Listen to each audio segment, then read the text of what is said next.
Outubro 1492. Cristóvão Colombo descobre as Américas.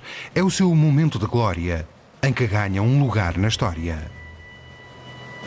Mas a história de Colombo não acaba aqui. O que muitos não sabem é que atravessará o Atlântico por mais 3 vezes e arriscará tudo. A fortuna, a reputação e até a sanidade mental. E foi na última viagem que fez a sua maior aposta. A derradeira e incrível viagem ao desconhecido, para lá dos mares cartografados. Se tivesse sido outra pessoa, alguém que não tivesse tido um 1492, que fizesse sombra a tudo o resto que fizeram, esta viagem seria considerada a maior de todos os tempos. É uma luta contra os elementos, contra populações indígenas e até contra a sua própria tripulação. É uma viagem magnífica e caiu totalmente no esquecimento. Poucos sabem que o homem que descobriu o Novo Mundo acabou arruinado, naufragado e falido. Esta é a história da derradeira e sempre esquecida viagem de Cristóvão Colombo.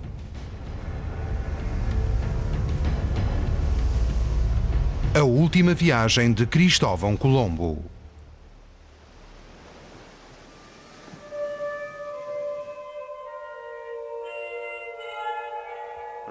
Oito anos depois de ter pisado o Novo Mundo pela primeira vez, Colombo torna-se prisioneiro na sua própria colónia. A liderança brutal fez com que os colonos se virassem contra ele e até alienou os principais apoiantes, o rei e a rainha de Espanha. Mas ainda sonha navegar bem para lá do horizonte ao ocidente, em direção ao pôr do sol, e encontrar uma nova rota que leva até às riquezas da China. Por isso promete tudo para fazer uma última viagem. Obter autorização para fazer a quarta viagem, teve de prometer algo extraordinário. Teve de dizer: não vou só até ao Novo Mundo, vou dar a volta completa ao mundo. Vou encontrar essa passagem. Vou chegar à Índia. Vou regressar com toda a riqueza que tenho prometido este tempo todo. Vou parar pelo caminho e fazer o correto pela Igreja, ao expulsar os infiéis de Israel e depois regressar a casa. Ou seja, é como dizer, vou à Lua e regressar. Importa-se? Isso dá-lhe a última oportunidade. 8 anos mais cedo, antes da última viagem, as coisas tinham sido diferentes. Quando Colombo e a tripulação zarpam pela primeira vez de Espanha para cruzarem o Atlântico, as vastas águas inexploradas eram simplesmente chamadas de Mar-Oceano. Todos sabiam que estavam literalmente a navegar para o desconhecido. Os marinheiros na primeira viagem de Colombo estavam apreensivos, porque nunca ninguém tinha navegado tanto para o oeste. Não tinham medo de cair pela orla da Terra, sabiam que a Terra era redonda, mas tinham receio de navegar para tão longe, que não conseguissem encontrar o caminho de regresso. O maior desafio deve ter sido o medo do desconhecido e também as provisões. A água, as provisões de comida, deveriam durar até ao final da viagem. Mas havia um grande prémio em jogo. O prémio mais valioso do mundo. As riquezas da Ásia, pérolas, ouro e especiarias da China, da Índia e do Japão. Esse era o petróleo da época. A Europa tinha um grande apetite por essas riquezas, mas quase não tinha recursos próprios. Por isso, o seu comércio poderia originar fortunas imensas. Até aí, a única forma dos europeus obterem esses luxos era viajar para este, por terra, através do Médio Oriente, da Pérsia e do Afeganistão. Era uma viagem lenta e perigosa. Agora, estava em curso a corrida para encontrar uma rota mais rápida. Os portugueses começavam por essa altura a explorar uma rota que circundava o sul da África. Mas Colombo propôs aquela que ele pensava ser uma viagem muito mais curta e rápida: navegar na direção oposta para o oeste, pelo Mar Oceano, até à China. Uma ideia verdadeiramente brilhante da vida de Colombo foi pensar que podia chegar à China ao navegar para o oeste, a partir da Europa. Esta ideia, que ele chamou Empresa das Índias, significava que haveria uma passagem ao oeste desde Espanha, para o oeste através do oceano até à China, e a forma barata e fácil de trazer mercadorias da China para a Europa.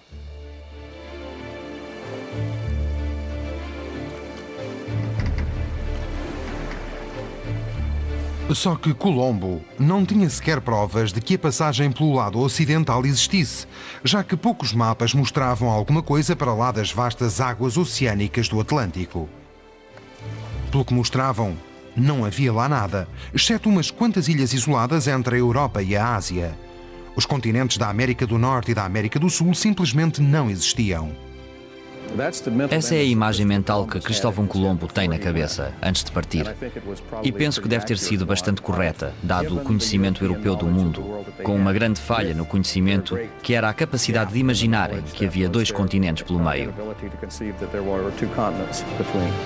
Colombo pensou que a distância entre Espanha e o Japão, pelo oeste, era apenas de 3 ou 4 mil milhas. A distância real era de cerca de 12 mil milhas. Enganou-se por um fator de 4 ou 5. Não estava sequer perto.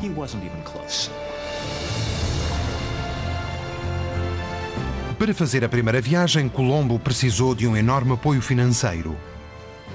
Isto era a conquista espacial da época e igualmente cara, enquanto as nações europeias competiam para descobrir o caminho marítimo para a Ásia. E, na altura certa, Colombo abordou os reis de Espanha, que tinham acabado de ganhar uma guerra dispendiosa. Durante 700 anos, os espanhóis tinham tentado expulsar os mouros de Espanha. E foi apenas em janeiro de 1492 que a última cidade moura em Espanha, Granada, foi conquistada pelos cristãos. E quando isso aconteceu, a porta estava finalmente aberta para as viagens de Colombo. O momento não podia ter sido melhor. A longa guerra contra os mouros tinha deixado os monarcas de Espanha desesperados por novas fontes de riqueza. Os cofres reais estavam empobrecidos. O que eles buscavam em Colombo era que ele trouxesse ouro e riquezas, porque ele prometeu-lhes o Oriente, e o Oriente era conhecido como local de grandes riquezas e abundância. Na primeira viagem, Colombo levou 3 embarcações. O navio bandeira era o Santa Maria, um navio mercante lento e antiquado. Mas o seu favorito era o Nina, o mais moderno. Este tipo de embarcação, chamado caravela, lançou uma nova era de exploração.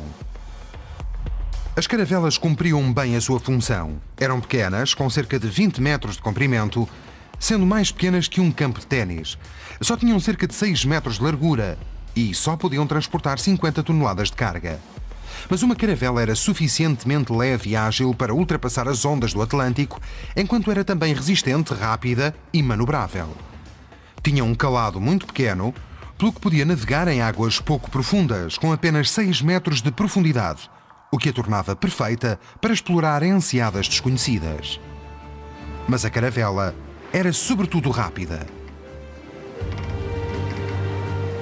Pelo que sabemos dos diários de bordo de Colombo, as caravelas viajavam muitas vezes 60 ou 80 milhas num dia. Por vezes até faziam 100 milhas num dia.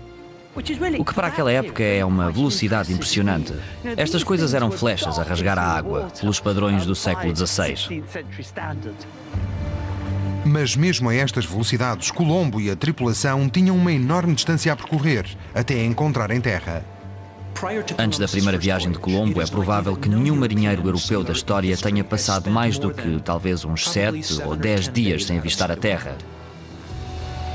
Colombo multiplicou esse número por 3 ou por 4 de uma só vez. Era um ato incrivelmente corajoso e só podia ter sido feito por um homem completamente obcecado com a ideia de atingir um importante objetivo. Mas a obsessão de Colombo não era partilhada pelos tripulantes. A 1 de outubro, a expedição de Colombo tinha viajado mais de 3.000 milhas.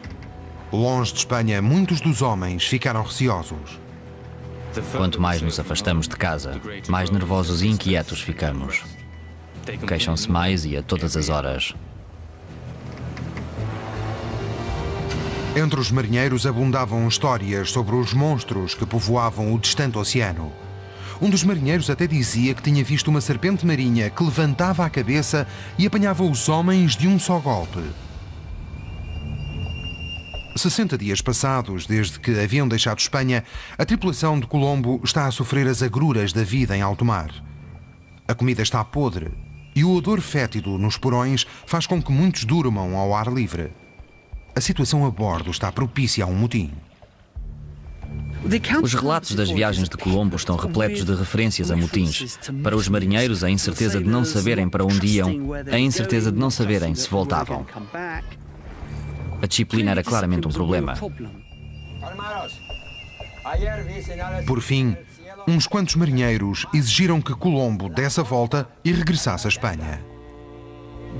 Sabiam que tinham chegado a um ponto para lá do qual, se Colombo tivesse razão, já deveriam ter avistado terra. E isso fez com que pensassem que talvez a ideia ótima de Colombo estivesse totalmente errada. Mas numa jogada decisiva, Colombo controla os amotinados ao convencê-los a apoiarem-no durante apenas mais 3 dias. Afinal, tinham avistado vegetação na água, um sinal de que deveria haver terra nas proximidades. E parece incrivelmente perto. Um vigia entusiasmado informa que há terra à vista. Mas acaba por ser apenas uma nuvem baixa. Finalmente, ao terceiro dia, sexta-feira, 11 de outubro de 1492, Colombo vê finalmente terra, mesmo a tempo de evitar um motim. No dia seguinte, desembarca. Ao amanhecer fui à terra, num bote armado.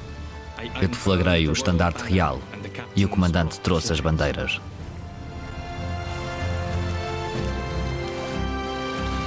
As bandeiras que exibiam o brasão dos reis de Espanha reclamavam um novo mundo para uma potência europeia.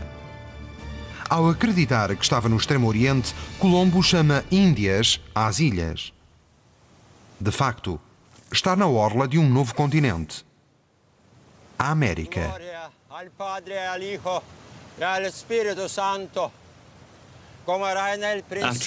Depois de uma oração e ação de graças, ordenei ao capitão que avaliasse e fosse testemunha de que estava a tomar posse desta ilha em nome do rei e da rainha.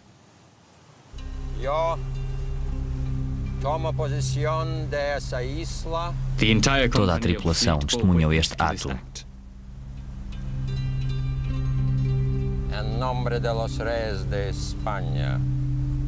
A esta ilha dei o nome de San Salvador, em honra do nosso Senhor e Salvador.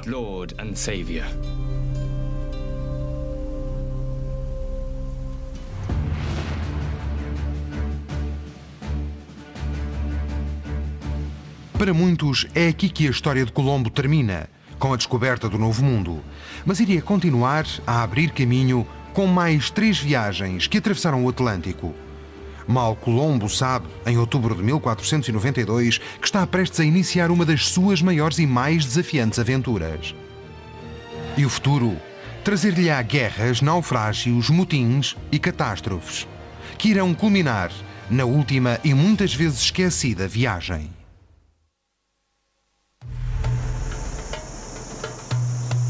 A primeira travessia do Atlântico, feita por Cristóvão Colombo, foi uma das maiores viagens de exploração da história. Em apenas alguns meses mudou o mapa mundi para sempre. Mas para Colombo, isso não era suficiente. Quis também que o Novo Mundo lhe trouxesse riquezas. Por isso, para as encontrar, zarpou num zigue-zague pelas Caraíbas, em busca de locais onde a existência dessas riquezas fosse mais provável e onde pudesse fundar colónias. Uma ilha parece bastante promissora. Em honra à Espanha, o país que financiou a exploração chama-lhe Hispaniola. É hoje a ilha do Haiti e da República Dominicana. Para Colombo, parece ser o paraíso. Todas estas ilhas são férteis e esta é o particularmente. Tem muitas enseadas grandes, melhores do que em quaisquer terras cristãs, e muitos rios extensos. As terras são altas e têm muitas cadeias montanhosas. Colombo espera que a descoberta da Hispaniola prove ao mundo os seus talentos de explorador e que o faça ganhar uma fortuna pessoal devido aos ricos recursos naturais. Mas o paraíso que descreve leva apenas a um sucesso de curta duração e, em última instância, à catástrofe. Em 1492, a ilha parece um novo mundo a Colombo, mas está longe de ser desabitado.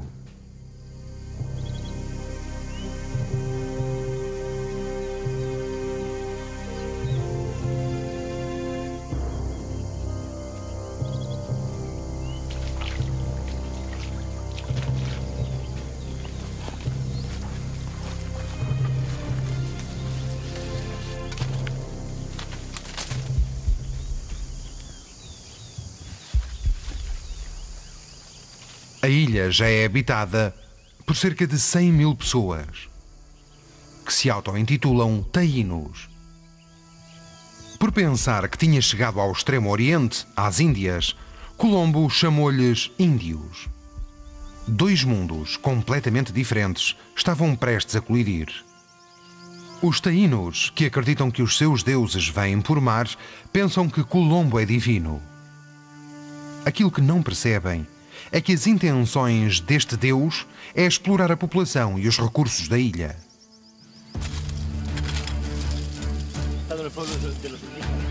Colombo não perde tempo. Em poucos dias encontra ouro nas aldeias taínas. É precisamente o que ele quer. Uma fonte de riqueza que possa saquear para si próprio e para os seus patronos espanhóis. Colombo deixa 39 homens para trás, em Hispaniola, e regressa à Espanha como herói conquistador.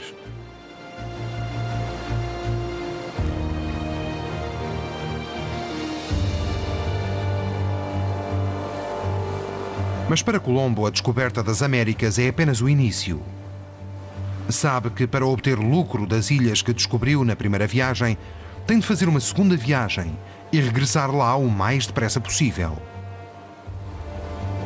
Demora apenas 6 meses a preparar uma expedição de 17 navios para a segunda viagem ao Novo Mundo. Desta vez vai ser diferente. Mais uma viagem de colonização do que de descoberta. É uma expedição muito maior, com colonos normais, funcionários reais e cavalheiros aventureiros que esperam fazer fortuna ao lado de Colombo. Para esta segunda viagem, a travessia é calma e rápida, ao tomarem uma rota mais a sul do que na primeira viagem. Apenas 24 dias depois, chegam às Caraíbas e voltam para norte, de novo em direção à Hispaniola. Ancoram ao largo durante a noite, à espera de verem os colonos que lá tinham deixado ficar. Mas a costa mantém-se às escuras e silenciosa.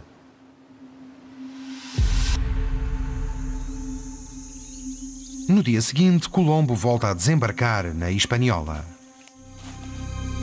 Mas descobre que não só o seu acampamento tinha sido totalmente destruído, como os 39 marinheiros tinham sido assassinados. Para Colombo é a primeira pista de que estabelecer colónias na Hispaniola ia ser mais difícil do que a própria travessia do Atlântico. Colombo tem de encontrar um local novo adequado ao estabelecimento de uma colónia. Estabelecer um colonato que se possa autossustentar e defender. Leva as embarcações 70 milhas para este. Aqui, um ano depois da primeira viagem, Colombo constrói La Isabela. Atualmente, La Isabela é uma cidade fantasma. E isto é a única coisa que subsiste do que foi outrora uma impressionante cidade com 200 cabanas de colonos, um armazém e uma igreja. A casa maior estava destinada ao governador, o próprio Colombo. Mas La Isabela estava condenada desde o início. Era uma armadilha mortal. Não tinha água potável e estava pouco protegida dos elementos. Localizada na costa norte da Hispaniola, a colónia recebeu todo o impacto das piores condições meteorológicas das Caraíbas. A sua enseada aberta estava totalmente desprotegida. E ainda pior, os arredores estavam cobertos de pântanos, o terreno perfeito para doenças mortais. O esqueleto que vemos aqui é de um espanhol que morreu aos 37 anos, muito provavelmente de malária. Era um dos primeiros colonos e a malária era a causa de morte mais comum naquela altura em Isabela. Havia mais algumas doenças, como o dengue, mas a maior parte deles morreu de malária.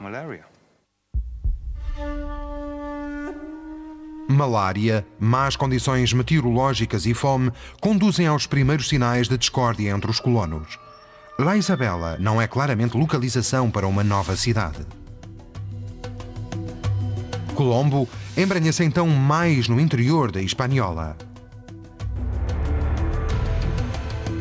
Dirige-se para a região de Cibao, a fonte do ouro da ilha. Mas a decisão de Colombo de ir para o interior virará os nativos contra ele. Nesta altura, os taínos percebem que os espanhóis estão aqui para ficar e que, claramente, não são deuses, mas sim mortais gananciosos. E começam a defender-se.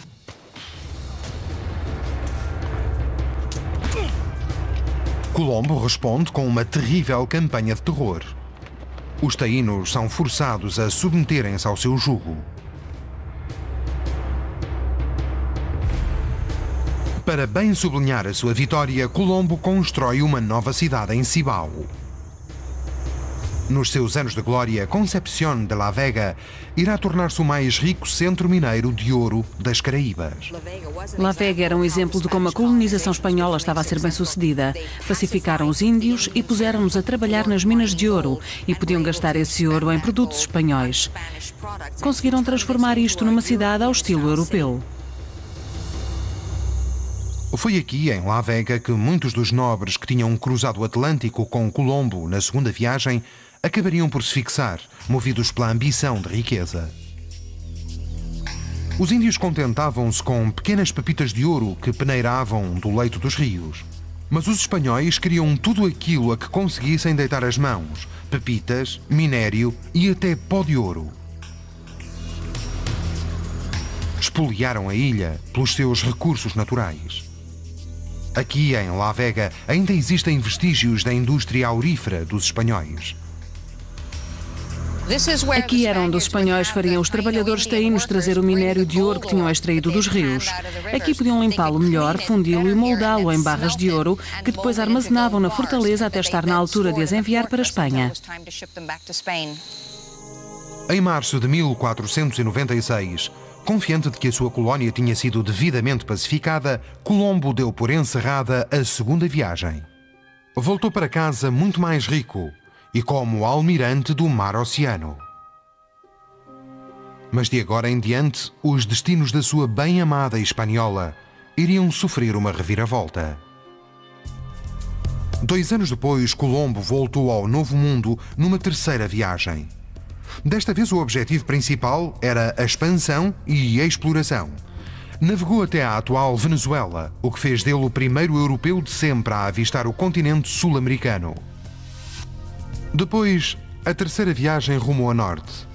Em agosto de 1498, Colombo regressa à Hispaniola e funda uma nova capital. Chamou-lhe Santo Domingo. A partir daqui, tornou-se governador de toda a ilha, no centro do crescente Império Espanhol das Caraíbas. Mas Colombo, o Senhor dos Mares, não consegue ser um líder em terra. Aqui as aptidões de navegação de pouco serviam. Era exigido que fosse um líder de homens. A abordagem iria ser brutal. Quaisquer dissidências, fossem de taínos ou de espanhóis, eram enfrentadas com violência, uma vez que Colombo governava pelo terror. Uma das coisas que Colombo fazia era cortar orelhas e narizes às pessoas, como punição por roubo. E fazia isto tanto a espanhóis como à população nativa. A Plaza de Armas, em Santo Domingo, era o cenário para muitas das mutilações públicas ordenadas por Colombo. Mas virar os seus conterrâneos contra si próprio viria a ser a sua perdição. A relação de Colombo com os colonos espanhóis nunca foi boa, logo desde o início. E com o passar do tempo foram piorando e piorando. E os colonos espanhóis em Hispaniola não iriam aceitar este tipo de tratamento sem retaliar. Um vasto grupo de colonos acaba por se rebelar e estabelece as suas próprias colónias nas montanhas da Hispaniola. Muitos deles escreveram cartas aos familiares e amigos em Espanha a queixarem-se com amargura do tratamento do Colombo e do seu Ministério da Colónia. Os soberanos espanhóis tiveram conhecimento destas queixas e levaram-nas a sério. Os alarmados monarcas destacam um enviado para fazer um relatório na crescente crise em Hispaniola. Conclusão: Colombo é culpado. O homem que descobrira o Novo Mundo é encarcerado na sua própria colónia. Regressa à Espanha como criminoso. Mas todos subestimaram as capacidades de Colombo para se defender. Cristóvão Colombo conseguiria obter uma última oportunidade para dar provas do que era capaz, na mais dura aventura de todas, a esquecida Quarta Viagem. Cristóvão Colombo ganhou reputação com a descoberta do Novo Mundo. Mas a este momento de glória seguiu-se uma dramática queda em desgraça. Mas agora, quase 10 anos depois de ter desembarcado nas Américas pela primeira vez, incrivelmente, Colombo está prestes a desafiar o oceano mais uma vez. A Quarta Viagem será a mais controversa e devastadora de todas elas. Apesar da sua má gestão do Novo Mundo, apesar do seu regresso à Espanha com grilhões e apesar do seu julgamento por atrocidades, os reis de Espanha tinham perdoado Colombo. Até concordaram em financiar uma última viagem, mas este perigoso empreendimento tinha poucos fundos.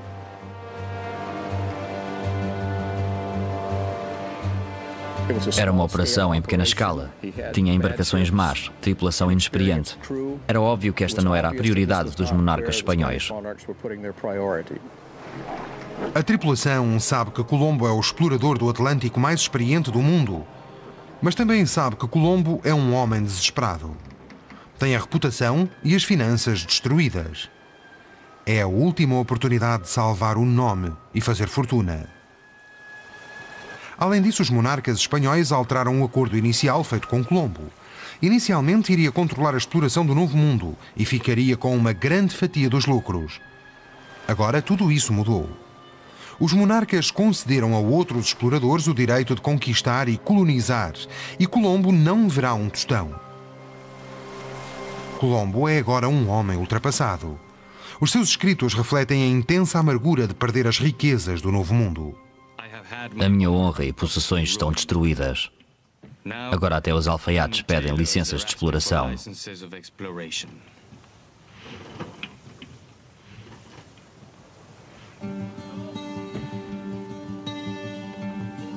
Na sua quarta viagem, Colombo leva o seu filho ilegítimo, Fernando, de 13 anos. Antigo pajem da corte espanhola, aspira agora a ser explorador como o pai. Colombo ainda sonha conseguir fazer fortuna e ainda acredita que conseguirá encontrar a passagem por Ocidente para a Ásia. Mas Colombo tem 51 anos, um idoso pelos padrões da época. Tem ataques de gota incapacitantes e artrite. Todos pensam que esta será a sua última viagem. Os arrojados planos soam já como se estivesse a tentar o impossível, circunnavegar o mundo.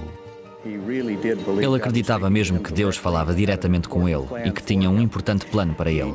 Menciona numa carta escrita na altura da quarta viagem que Deus lhe tinha dado as chaves que abririam o Atlântico a novas descobertas.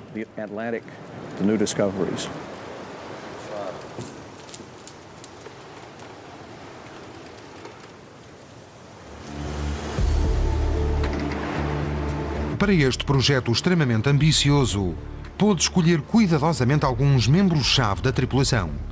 Diego Méndez juntou-se à expedição como escrivão oficial, mas a quarta viagem ia desafiá-lo de uma forma que nunca poderia imaginar. O irmão de Colombo, Bartolomeu, também concordou partir. É cartógrafo com estudos feitos na inovadora Escola de Cosmografia e Navegação em Portugal. Mas também ele tinha sido manchado pelos tempos em que, com Colombo, havia governado a Hispaniola e em que havia sido acusado de muitas das atrocidades que haviam sido efetuadas na ilha. Mas Colombo não pôde escolher os seus capitães. Foram nomeados por quem o financiava. Diego e Francisco de Porras comandavam o navio irmão de Colombo, El Santiago. Os irmãos Porras irão sabotar Colombo e destruir-lhe a reputação. Mais uma vez, nesta quarta viagem, Colombo depende das suas caravelas para exploração. Agora tem 4, cada uma com uma tripulação de 30 homens. Os porões estão cheios de bens, mantimentos, velas sobressalentes e armamento. No tombadilho há material de navegação, bem como canhões para defesa e ataque. Na direção da popa ficava a área do leme, abaixo do elevado castelo de onde vinham a maior parte das ordens. A popa da embarcação é curva na linha d'água. Esta era a única forma de, na altura, conseguir que a caravela suportasse a força das ondas oceânicas. Totalmente carregada, a embarcação pesa cerca de 30 toneladas, menos que o peso de uma baleia azul. Durante 13 dias, o navio bandeira de Colombo, o Capitana, com o resto da expedição, num total de 140 homens, navega para o oeste, ao longo da costa da África, em direção ao arquipélago das Canárias. Mais uma vez, Colombo tem à sua disposição as mais modernas técnicas navais e a mais recente tecnologia. Os ventos ao longo da costa da África sopram de levante. Por isso, Colombo recorre às inovadoras e triangulares velas latinas portuguesas, o que permite à expedição navegar em cabotagem para sair da costa europeia e entrar no Oceano Atlântico. Nas Canárias, a tripulação de Colombo vai à terra reabastecer. A tripulação precisa de estar totalmente abastecida, porque a partir de agora a expedição passará várias semanas longe de terra. A partir daqui, os mapas de Colombo, do Mediterrâneo e de África deixarão de ter utilidade. Mas desde as primeiras viagens transatlânticas, Colombo desvendou os segredos dos ventos que sopram no Atlântico. Há alguns anos aprendi que os ventos de oeste que sopram durante todo o ano em latitudes mais elevadas são tão fiáveis como os de este, só que na direção oposta. Atravessar o Atlântico é, na verdade, um processo bastante simples, se conhecer os ventos. Porque pode apanhar os ventos de oeste, desde as Canárias até à Madeira, que o levarão até às ilhas Windward, nas Caraíbas Orientais. Depois de rumar a norte, pode seguir os ventos de oeste, o que farão voltar a latitudes do hemisfério norte. Por isso, durante toda a viagem pelo oceano, quase que pode fazer um círculo com o vento sempre para trás.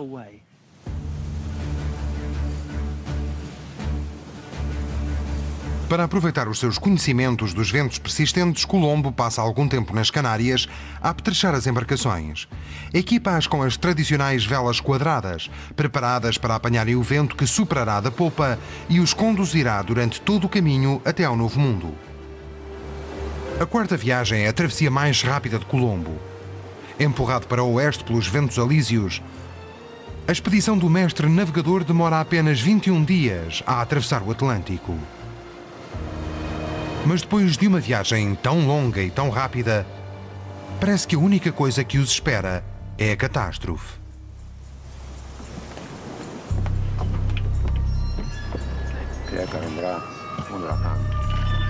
Sempre atento aos elementos, Colombo repara numa estranha mudança nas condições meteorológicas.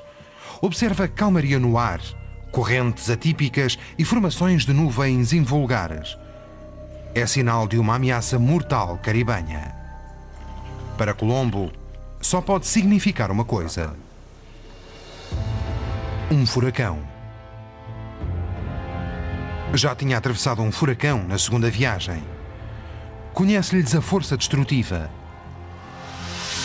O nome furacão tem origem nos índios taínos, que tinham de os enfrentar todos os anos. Os taínos chamavam furacão aos espíritos maléficos, mas originalmente dizia-se Huracan. Era o deus dos ventos. Em média, as Caraíbas são atingidas 2 vezes por ano por furacões mortais com ventos superiores a 180 km/h. Quando os ventos são superiores a 110 km/h, é quando tecnicamente uma tempestade tropical passa a furacão e tem força suficiente para desfazer uma parede. A mais de 160 km/h consegue destruir uma casa. Um furacão de grau 5 tem ventos que sopram a mais de 240 km/h e que destroem à sua passagem tudo quanto encontram. Possuem 11 toneladas de pressão. De facto, um único furacão pode conter energia suficiente para suprir as necessidades energéticas mundiais durante um ano. No século XVI, Colombo era um dos poucos europeus a já ter passado por um furacão. Os furacões no mar são particularmente perigosos. Sem obstáculos, podem atravessar livremente o oceano.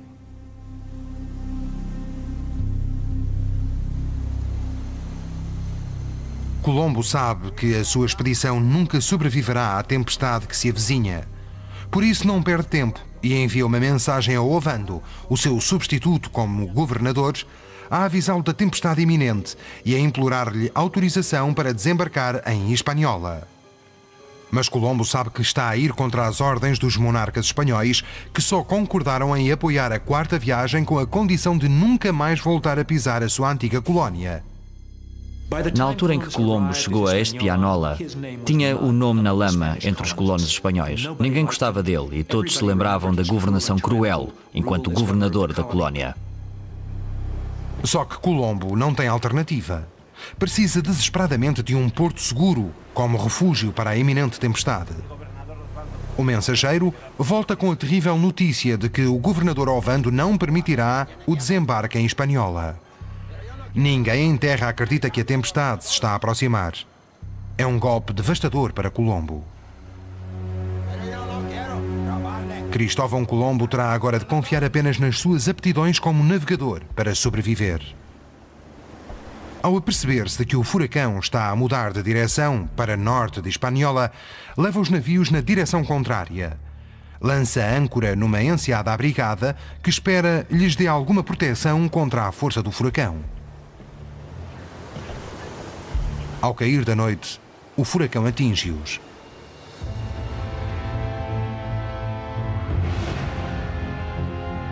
A força extrema do oceano devasta-os. Arranca as embarcações das âncoras e lança-as para o mar.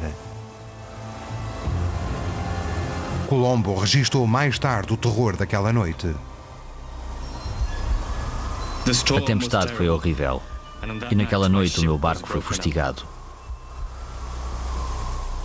Todos perderam a esperança e tinham a certeza de que todos os outros se tinham afogado.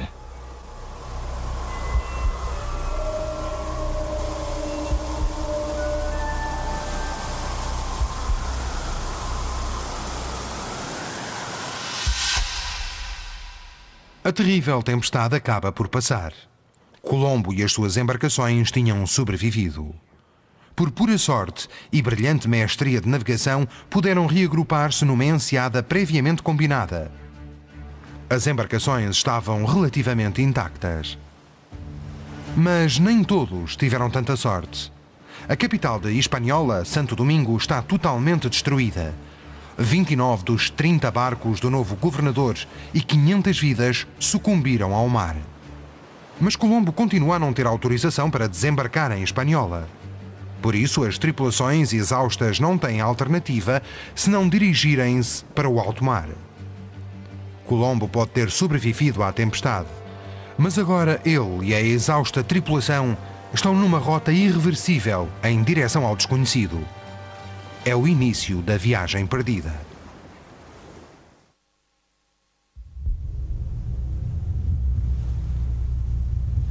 Colombo deixou Espanha na sua última e perdida viagem há 50 dias. Ele e a tripulação têm sorte em estarem vivos. Bendita sea el alma y el Señor que nos las manda. Bendito sea el día. Devido à sorte favorável e às aptidões de navegação, a pequena expedição de 4 caravelas sobreviveu à violência de um furacão no mar. Mas este feito espantoso é apenas o começo da perdida quarta viagem de Colombo. Esperam-nos muitos mais perigos e desafios extremos. Colombo ainda tem de terminar a sua demanda para encontrar o caminho marítimo ocidental para a Ásia. Ainda tem de encher os porões com ouro suficiente para o tornarem rico e ainda tem de limpar a sua reputação da violência associada ao seu nome nas colónias.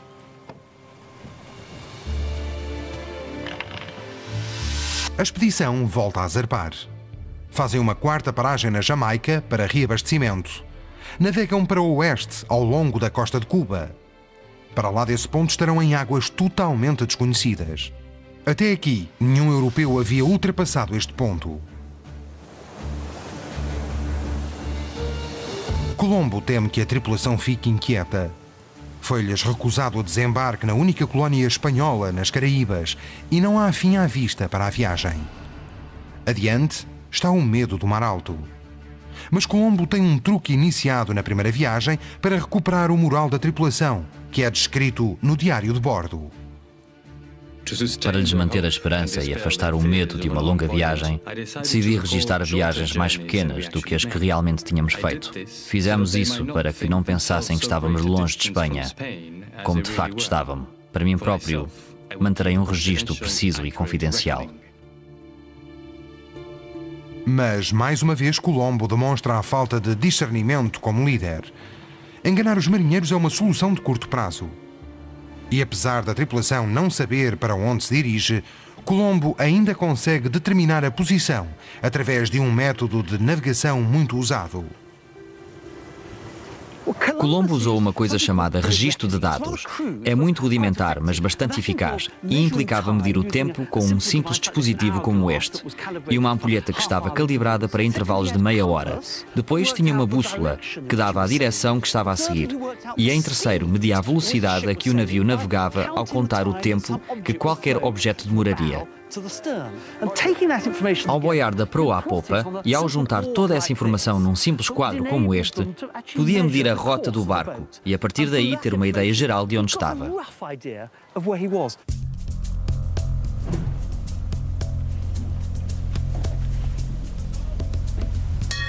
A bordo, a vida segue uma rígida mas implacável rotina. O tempo está dividido em turnos de vigia com 4 horas cada um.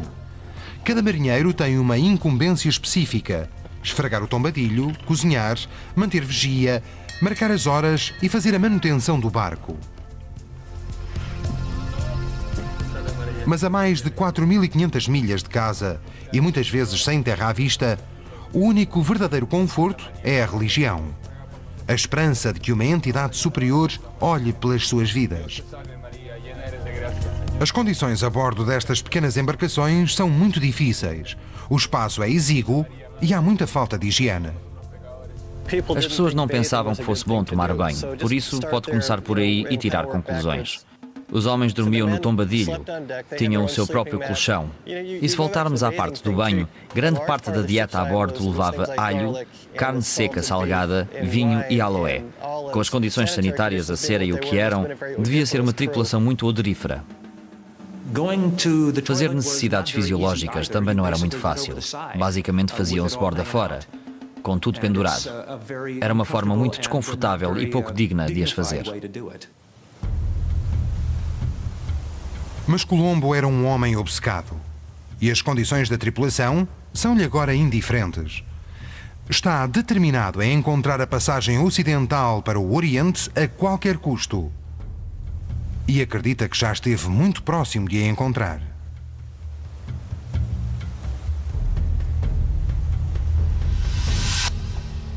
Nas 3 primeiras viagens, Colombo descobriu a maior parte das ilhas das Caraíbas. Agora, na 4ª viagem, ainda acredita que todas estas ilhas fazem parte da Ásia. Ainda se agarra às provas recolhidas nas primeiras viagens. Ao longo das suas viagens, Colombo procurava animais e plantas de que alguma forma confirmassem que tinha chegado à China. Cada pássaro, cada planta, cada baga, cada especiaria, qualquer coisa que encontrasse que fosse, ainda que remotamente, parecido com algo asiático, era para Colombo a brilhante confirmação de que estava de facto correto e que tinha chegado à Ásia Oriental.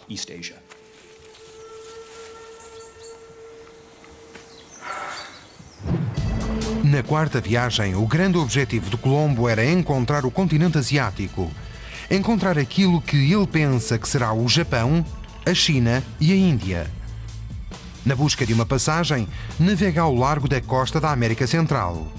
É o primeiro europeu da história a cartografar este território. Ao longo da sua viagem, Colombo vai encontrando muitos índios que lhe contam histórias de um sítio chamado Cigare e de um extenso curso de água no interior. Também dizem que Cigare está rodeada por água e que a 10 dias de viagem fica o rio Ganges. Para Colombo, isto parece ser a passagem ocidental em que ele sempre acreditou.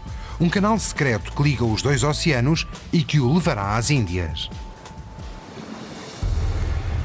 Em outubro de 1502, Colombo para num sítio chamado Chiriquí, naquilo que agora conhecemos como Panamá. Segue um curso de água para o interior que acredita que o levará até ao Oceano Índico.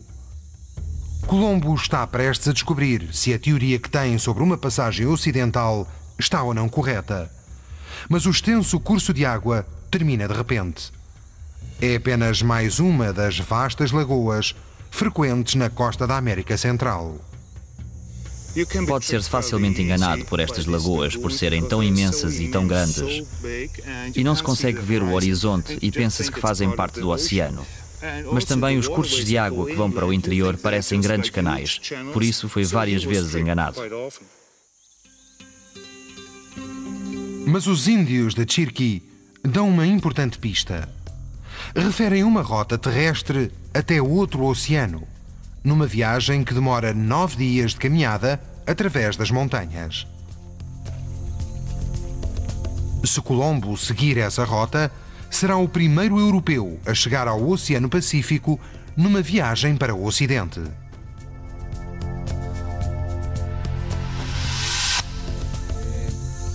Praticamente no sítio onde o Canal do Panamá será construído 3 séculos e meio mais tarde, Colombo recusa seguir esse trilho. Continua convencido de que ainda conseguirá encontrar um caminho marítimo para a Ásia. E acredita que a tripulação não sobreviveria a uma perigosa expedição por terras desconhecidas. Mas isto foi o mais perto que Colombo conseguiria chegar no que diz respeito ao mistério da passagem ocidental. E a recusa está a condenar os homens a um período indefinido no mar. O Japão ainda fica a mais de 8.000 milhas. A viagem perdida está prestes a tornar-se uma catástrofe.